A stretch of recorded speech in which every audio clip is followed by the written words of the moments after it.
Welcome to Steel City Growth. I'm your host, Bill Ildenfritz. Each week, we'll explore the passions, expertise, and experiences of business owners and founders in the greater Pittsburgh area. Steel City Growth is proudly sponsored by Murphy Business of Pittsburgh, committed to providing exceptional services to meet all your business needs. Let's dive in. Kind of bounced off the crowd, whips a gun out of his waistband, sticks it in my face, and says, "Now I'm going to kill you." So, this is like the first time I was faced with what we think of a life and death situation, right? Good morning.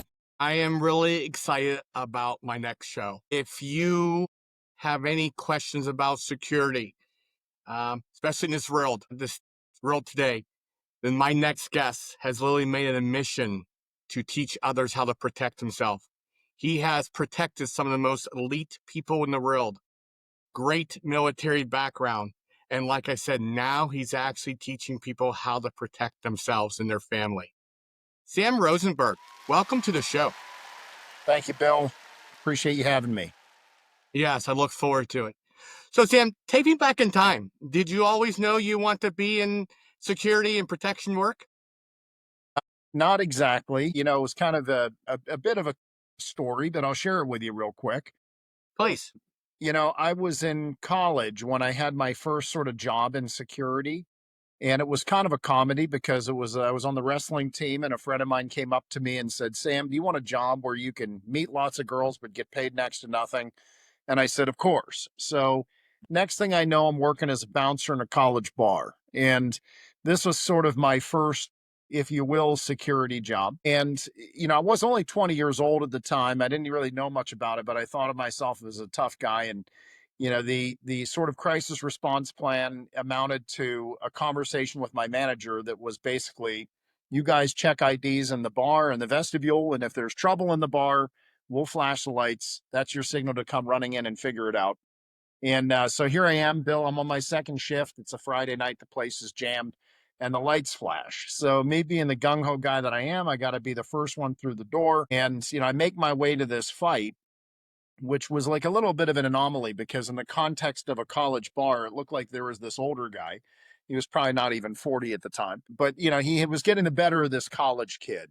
And, I pushed the college kid the older kid guy off the college kid. And I pinned the college kid to the bar because I didn't want him to come back swinging. And my assumption was my fellow bouncer would grab this guy, but he hesitated. The older guy didn't. He kind of bounced off the crowd, whips a gun out of his waistband, sticks it in my face, and says, "Now I'm going to kill you." So, this is like the first time I was faced with what we think of a life and death situation, right? And you know how they say in the movies that your life flashes before your eyes? Well, I can tell you, Bill, my life has never flashed before my eyes. In this situation or any of the other ones that I would say objectively qualify.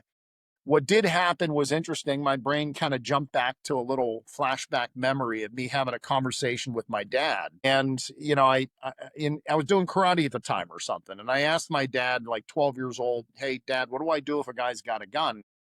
And he told me in this memory, this sort of, well-meaning but ultimately unhelpful message of do whatever the guy with the gun tells you. And, I fast forward to the moment. The problem is that the bad guy's not telling me to do anything. He had threatened me, but the little computer program that I put in didn't compute. And I did what you might imagine. I literally just froze. And, it was the first time in my life, even though I was no stranger to adrenaline, that like everything got like tunnel visioned and, quiet. Everything in the room was like I could hear a pin drop in my mind's eye. And functionally, this sort of paralysis state felt like it lasted like minutes, even though it was only a couple of seconds, probably objectively. But I remember the little computer in my brain, the inner dialogue saying, "Okay, this is thoroughly unproductive. We got to do something about this." So I looked around the gun at the guy's face. His body language indicated to me he probably wasn't going to shoot me in the face. So I was able to grab the gun and we kind of negotiated our way out of it. Nobody got shot. That was a good thing. But what was interesting about this situation, Bill, wasn't how it was resolved. That's not why I share the story. What was interesting was a few minutes later, a little while later, we're back in the vestibule of the bar, doing what guys do. We're trying to play it off and act real cool. And my fellow bouncer turns to me and he says, "Sam, they're paying us like $35 a night before taxes for this." He goes, this shit isn't worth it, right? And he'd made his risk assessment. I completely respected that. But for me, my brain didn't go there. It got hung up on a question. And the question was basically, what the hell just happened here? Why is it that everything that I thought I knew about violence and its management was demonstrated instantly to be false? All the stuff I was taught in martial arts, wrestling, whatever, well meaning people, none of it computed. And the first thing that made me exceptionally uncomfortable was I realized that it was not my body that had failed me, it was my mind, my ability to think and make decisions. And, I was objectively bigger, stronger, faster, younger than the guy I was dealing with. None of that had any bearing on the equation as soon as that gun came into the equation, because my brain simply lacked the information or the experience to be able to process it. So this really was a pivot point because it changed my course of my life. I was going to be a school teacher. I was going to school to become a school teacher. And I thought that's what I wanted to do. Instead, I decided I was going to go figure this whole thing out. So I went where I thought the toughest people on the planet were, joined the Marines, went through the OCS program, got into active duty, realized pretty quickly that I was thoroughly allergic to bureaucracy. So, I was not going to make a career out of it. So I kind of abandoned that. And I decided when I got out, I sort of fell into, in many ways, it was not really much of a decision. I just sort of lucked into it. But I fell into the close protection world, which is a fancy pants way of saying bodyguarding. And, this was sort of well before that became a pathway. But I ended up lucky. I was with a good group of people, some good mentors, and, ended up protecting a variety of very well known people, everyone from Warren Buffett to Tony Robbins at one point, to Tom Cruise, to, even Benjamin Netanyahu when he was the former prime minister of Israel. And it was an interesting time, but I had a little philosophical shift again in 2003 that, to me, it's good to have a lifeguard, but ultimately you should know how to swim. So I pivoted my career once again, and I decided to shift gears from protecting people and organizations to really teaching them how to protect themselves, in many ways with the same skills and tools we would use to protect public figures. Uh, and now it's been, what, 23 years or whatever it is. And, I've been blessed with the ability to protect, literally, or really teach to protect themselves, about, tens of thousands of people, hundreds of organizations, schools, workplaces, you name it, families. It's been a wild ride and a very, very enjoyable process. And I've gotten to meet some absolutely amazing people in the process, including you. So that's the short story. I'm sorry it took so Yeah. long. Oh, no. That is a great story. And we will probably come back to a little bit of that story, but that is a great story. Thank you for sharing that for sure. So Yeah. you have been around, military leaders and minds. You've been around elite, politicians, etc. What's one lesson have you learned from them? You have some very high value people you were around. What's one lesson they have taught you? I've learned an enormous amount from the people that I've protected, the people that I've trained. It is an ongoing thing. I am so blessed with the fact that I get to hang out with, in many ways, people that are far smarter and more capable than I am in a lot of domains. And I learned from all of them. But I will tell you, it was interesting. The dynamic going on in Israel. That's what comes to mind right now. Okay. And the protection assignment that I had with Benjamin Netanyahu was when he was the former prime minister and he was on a speaking tour. And it was not a long detail. So I wasn't part of his ongoing protective detail for like a year or something like that. It was not like that. But it was one of those impactful dynamics because I remember him talking about the idea of negotiation. Okay. And he says, the challenge with kind of like compromise with anyone is that for you to have a compromise, both parties have to want the same thing. Okay. So, in other words, the analogy he used was, he says, if I want to sell you my car, give me. If I want to sell you my car and you want to buy my car, all we're really discussing is the terms, right? We both want the same outcome. The problem that we have is, if I want to sell you my car and you want to kill me and my family, we've got a very different objective. So the challenge, when people ask me about the complexities of the Middle East and what my experiences was with Benjamin Netanyahu, who was an amazing, amazing person to interact with, even for a relatively short amount of time, I can tell you that, to me, that was the big takeaway, was more of a perspective and a shift in mindset of understanding that Just because you may want a positive outcome doesn't mean that your, let's say, adversary or counterpart on the other side does. And we have to be able to adjust our thinking accordingly. And this is one of the things that, quite frankly, Bill, when I teach people personal security, is a very hard lesson to teach, because a lot of people just believe if I'm nice to people, they won't want to hurt me. But so many people out there see kindness as weakness. And we have to have a much more sophisticated approach of being able to ascertain threat, understand and really know how to manage and negotiate that dynamic, and then physically how to protect ourselves so that we're never really left in a situation where we have no options. So, that was a very, to me, very powerful lesson, as simplistic as the lesson is. I remember hearing that and I never forgot it. Yeah, no, that's actually some excellent points for sure. You talk a lot, especially in your book, about situational awareness. For Mhm. people who don't really know what that is, what is it? What does that mean to you? Well, the term situational awareness can mean two very divergent things. In the military, I remember it always meaning to have a heads up awareness of what's going on around you, say, for example, on a battlefield, so that you know where your troops are and you know what's going on and you can make good decisions. And that's one very useful understanding of that term. But in the personal security context, what we really think about it is being able to pay attention, to recognize danger.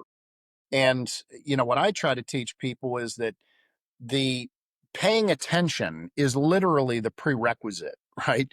I deal with people a lot that are pretty high functioning, very successful in many walks of life, CEOs, whatever else. And a lot of them are, really sophisticated on a lot of domains. And they say, Sam, I don't need self defense training. I pay attention to my environment everywhere I go. I travel all the time. The problem with that is that's just the prerequisite. What you really need to know is what to look for, when to look, and how to look. Because if you don't have those three conditions, you don't know what you're really looking for and how to really spot the warning signs that you may be being targeted, which is a big deal and functionally much more complicated than the guy jumping out of the bushes with the ski mask, right? So a lot of people use persuasion and charm to create opportunities. The second component to that is knowing when to look, right? Because if we're always switched on, then we're going to burn out really quickly, and the random access memory of our brain has to prioritize other things. So we need to know when to go into different gradients, if you will, of awareness, and then functionally how to look, right? So that you don't actually become a better target just by virtue of being hyper vigilant, knowing how to scan environments and read people. Reading people is probably the bigger and deeper dynamic than reading situations, right? So that's the gist of it. Yeah. You actually must have read my mind. My next question really is that how do you what pointers do you have for businessmen and women to be less reactive to situations, to be prepared a little bit more for this? Mhm.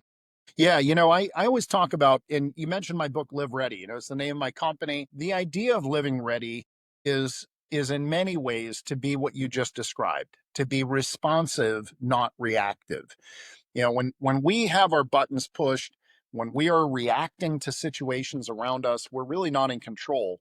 When we are responsive to things, it doesn't mean that we are always going on the attack and taking the offense. What it really means is that we're aware of what's going on. We've got decisions that we have made or can make, and that we're being responsive.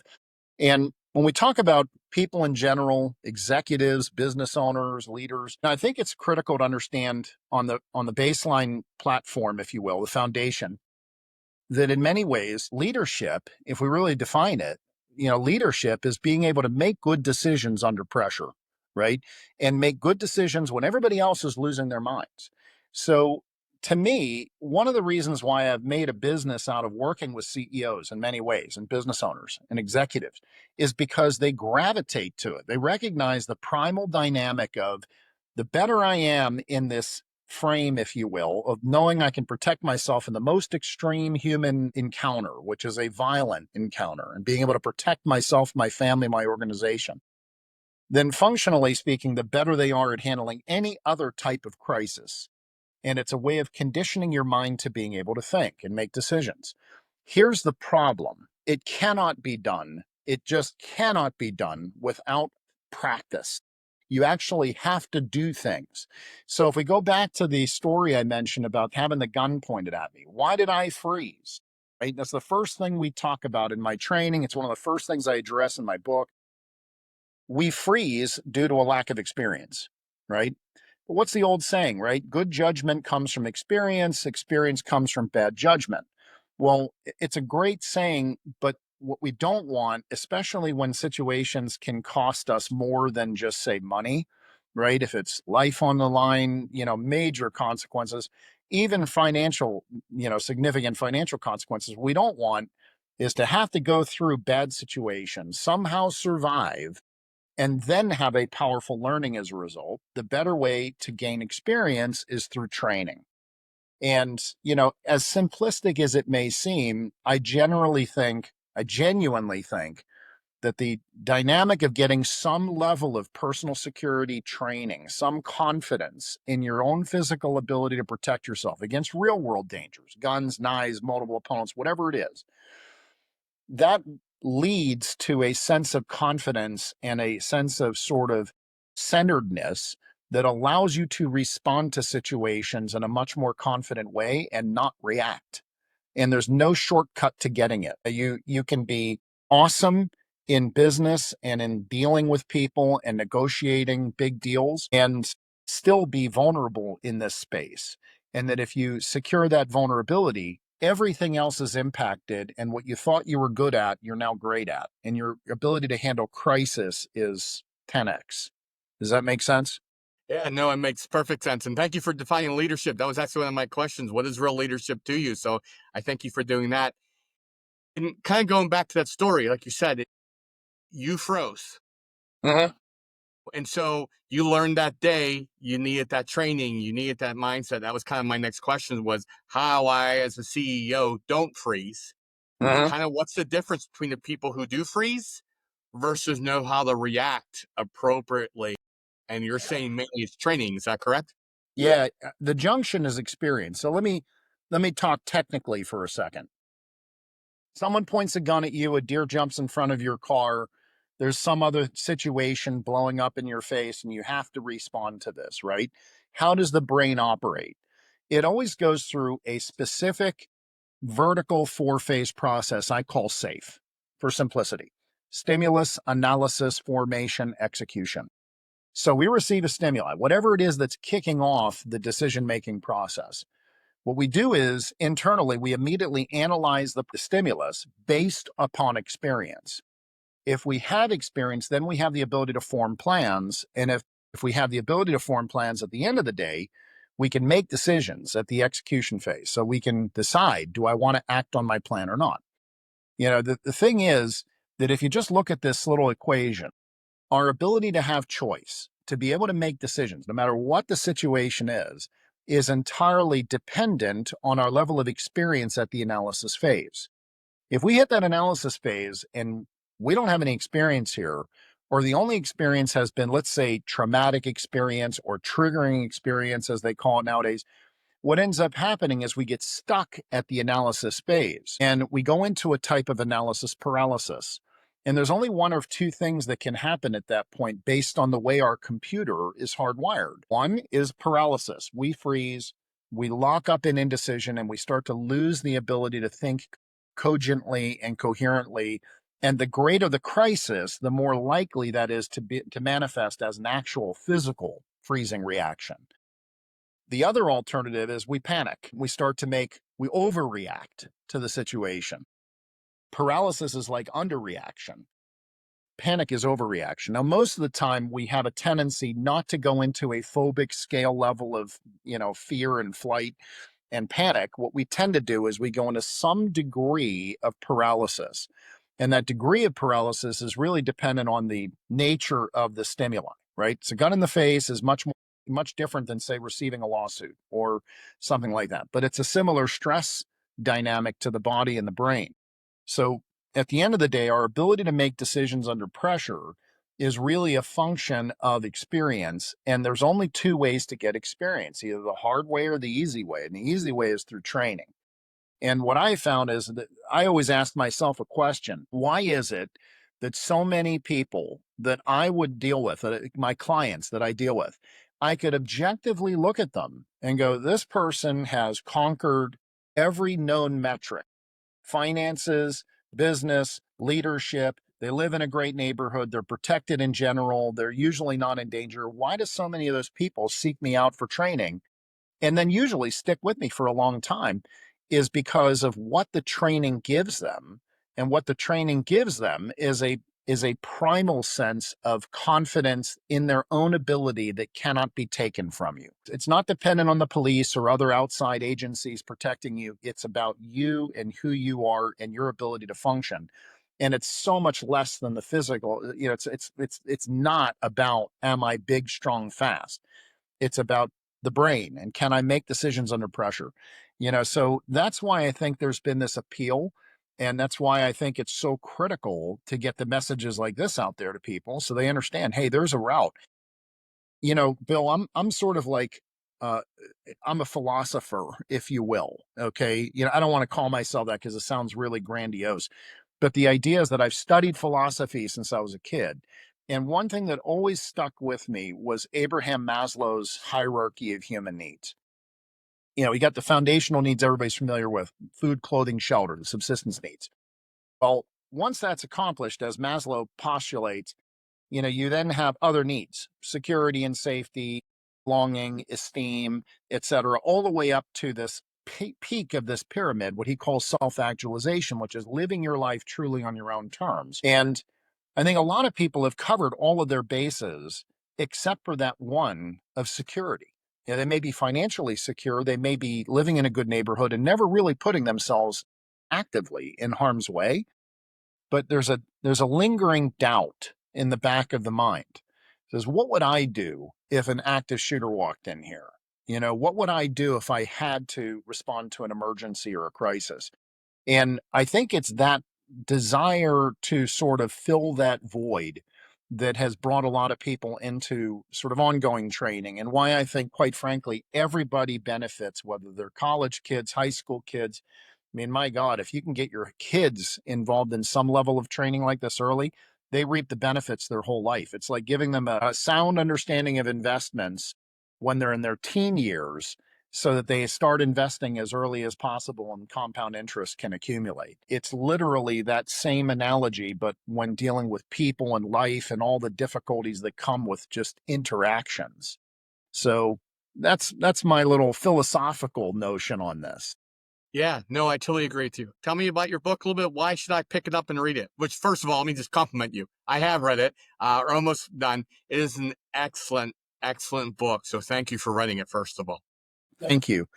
Well, I wrote the book because for several reasons. The first reason was I've been working on this, but people ask me how long did it take you to write this book, and I tell them 30 years, because I've been working on this book, if you will, in my head before I started putting pen to paper. My entire career is something I wanted to teach people, all of the things that I wish I could have learned early on.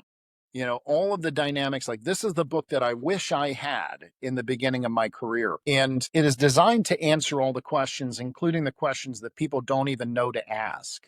How do you protect yourself? What do you need to do to understand if you're being targeted? How to tune your situational awareness? How to really interact with people and deal with people as if they're potentially bad people or mean you harm, even to the point of understanding how to spot and address extremes like sociopaths and things like that. There's perspectives on this book. There's chapters that deal with mass homicide and the folks that do that, including the same type of people that would commit an assault or an assassination on the CEO of United Healthcare or Charlie Kirk. They're all cut from the same psychological mold. And how do you spot those people early? So in terms of protecting an organization, I wanted to give that information of what we would call threat assessment information in the book. And really, it's meant to be a guide. And I wrote it for everyday people. So you can give it to your teenage kids and they're going to get a lot out of it. You can give it to your spouse. You can read it. I mean, it's designed to give you all that you need in terms of what I consider to be software, soft skills. What the book does not address is physical skill sets, meaning here's how to get out of a headlock or something. You can't deliver that through a book. So one of my goals in writing it was to deliver, what can I teach people of everything that I know that is so patentedly not known in the industry, or trainers don't know or have the experience to know how to articulate it in such a way that it's usable. And it addresses the full gamut of personal security, both individually and organizationally. I mean, not everything you can talk about, but everything that people need to know for a foundation. So it's meant to be the playbook. And I think that's the feedback I've gotten. People really reference it and look back at it. I've had plenty of clients, I think, in fact, the executive who introduced us, even he told me before, he says, sometimes I'm dealing with people in tough situations and I go, this is just like Sam's book. And, while my book talks about it in a different context, it's the same dynamics. Yeah. I mean, I have military training, I've done jujitsu, and I will tell you again that that is a great reference book, and I will refer back to it many, many times. It is a very well written book for sure. Like you said, for every day. People who have experience, I still find it very, very interesting. To people who have no experience, you break it down in very simple terms so you can really learn and grow your experience. It's great. Thank you. And Bill, forgive me, I forgot that you were a serious jujitsu practitioner too. And, it's like, that's the sort of thing that, when we look at, like, why does Jocko Willing do jujitsu, and all these guys, Joe Rogan, they all talk about it.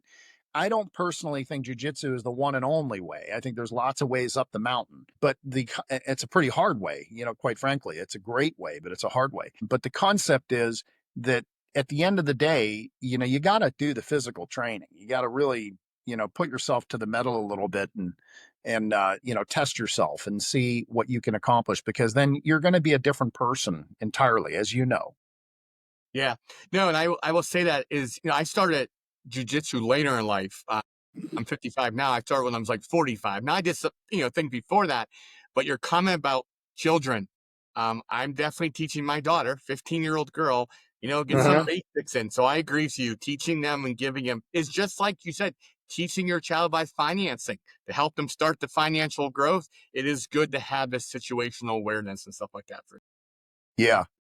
Yeah, that's so great. I'm thrilled that you're doing that. And I'll tell you, for those of anyone watching and listening to this who don't know, 10 years of jujitsu training is nothing to laugh at. I'm telling you, that is real commitment and serious skill development.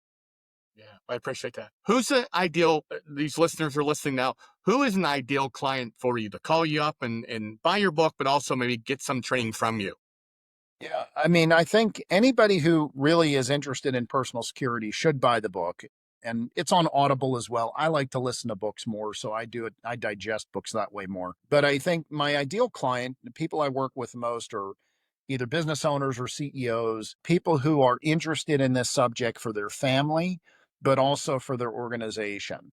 And that's how my company Live Ready is organized. I mean, we do three verticals really. We do preparedness, both individually, family, as well as organizationally. And that involves things like vulnerability assessments on physical spaces like a workplace campus or a home, to training. We also do a lot of intelligence work. The intelligence work deals with, everything from, private investigative work, background investigations on employments, pre-employment screening, to threat assessments.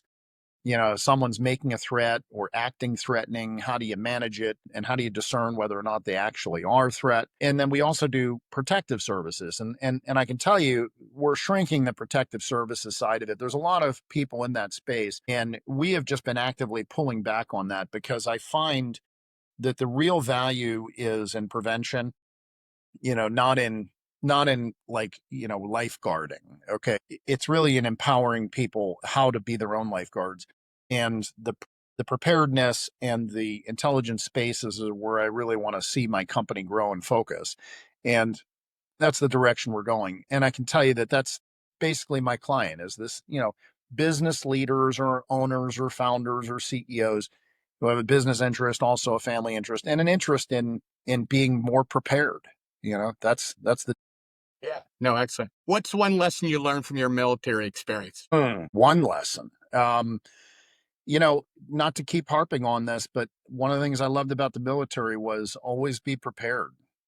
Always be prepared. You're constantly planning, thinking, and looking at everything from every angle, and that's one of the reasons why I did close protection work so well. Yeah, good. What's one myth about self-defense that you think that you wish people would stop believing? That traditional martial arts is the answer.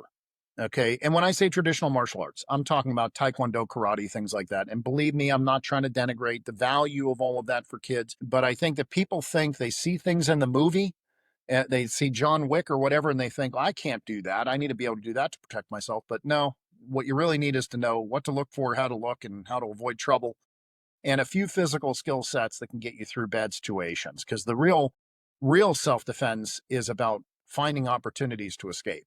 It's not about beating up the other opponent or arresting someone or anything like that. It's really just creating opportunities to escape. And that makes achieving self-defense much, much more available to everyone. Yeah. Do you have a famous or a favorite quote that defines your philosophy on protection? To me, it's good to have a lifeguard, but ultimately you should know how to swim. That is my defining quote and philosophy. Yeah, no, I like that. What's the most dangerous mindset someone can have about personal safety? The most dangerous mindset, I think, is thinking that you know everything and that you are good to go. Like overestimation in your own ability and your own capabilities.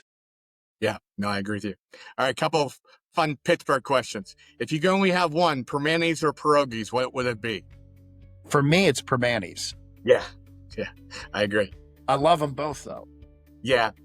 Any favorite hidden gem in Pittsburgh that you would recommend? Man, well, it just popped in my head, and it's because I love it, is the Carnegie Science Museum. I love the Carnegie. Yeah, the Dinosaur Museum, as my kids call it. Yeah, I like it too. Who's your sports team? Steelers, Pirates, Penguins? I'm going to say it's the Pirates, and I'm going to tell you why is because my son is totally into baseball and is like a baseball fanatic and an amazing athlete. And he's given me a real appreciation for baseball beyond anything that I had before. So even though the Pirates are what they are, I'm going to go with the Pirates. Yeah, that's good. So going back to your younger years, you met yourself now. What advice would you give your younger self? Man, number one thing, don't take advice from people who don't have to live with the consequences. I love that. That is really, really good. Very, very good, for sure. So, Sam, how can we connect with you? What's the best way to learn about you, your book, etc.? What's the best way to connect with you, sir? Easiest way is go to my website, which is liveready.co, so liveready.co, or any of my social media. I'm on Instagram, LinkedIn, et cetera, at livereadyco. So the at livereadyco is my universal handle. But liveready.co is my website. Anyone can drop me an email. I see all the emails so anyone wants to reach out to me personally, please do. Well, Sam, honestly, I can talk to you for hours. I encourage every reader to pick up the book. I hope that no one really has to have experience where, their life depends on it, but you really do need to be, I totally agree with you. You need to be prepared. You and I talked during one of our chats, for example, just real quick, how we sit in a restaurant, you and I. And when we have our, wife and kids, situational awareness and things like that matter for sure, right? Yeah. You got to know you got to position yourself so you can see what's coming. I mean, it's just a critical thing. Yeah. So I really do. I encourage everybody, please listen to this episode, share with other people, and definitely pick up Sam's book because it could literally save your life one day. So Sam, thank you so much for being on the show. I appreciate you. Thank you, Bill. I appreciate it. Thank you for having me. And thank you to the audience. Like I said, please share this episode. This has been another exciting episode of Steel City Growth. See you next time. That's a wrap on another episode of Steel City Growth. Thanks for joining us. For show notes and more, visit SteelCityGrowth.live. Until next time.